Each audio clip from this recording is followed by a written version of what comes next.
এই লাইনগুলো পড়তে গিয়ে চোখ দিয়ে পানি চলে আসছে।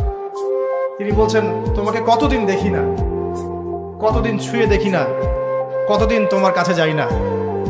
সবাই বলে তুমি আমার থেকে দূরে, কিন্তু সত্যি কথা হচ্ছে তুমি আমার কলিজার ভিতরে আছো। এমন করে লিখেছেন ফাতিমা রাদিয়াল্লাহু আনহা সম্পর্কে। হে আমার প্রিয়তমা, তোমাকে কতদিন দেখি না, তোমার চেহারা কত। ভালোবাসলে এমন একজন মানুষকে বাসুন যার পৃথিবীটা আপনাকে ঘিরে, যে মানুষটার কল্পনা জুড়ে আপনি ছাড়া অন্য কারো কোনো অস্তিত্ব নেই, যে মানুষটা আপনাকে পাওয়ার জন্য তার সমাজ, সামাজিকতা, পরিবার পরিজনের বিরুদ্ধে।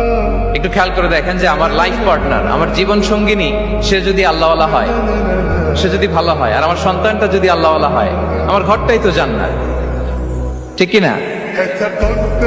এটা হচ্ছে রিজিকের সর্বোত্তম স্তর। জীবন সঙ্গিনী সে যদি নেককার হয়, আল্লাহওয়ালা হয়, মুতিয়া কানিতা সে যদি হয়, আর আমার সন্তান, আমার চিলড্রেন, সেও যদি ফায়াস হয়, তাহলে আমার ঘরটাই হচ্ছে paradise, a piece of paradise in this দুনিয়া।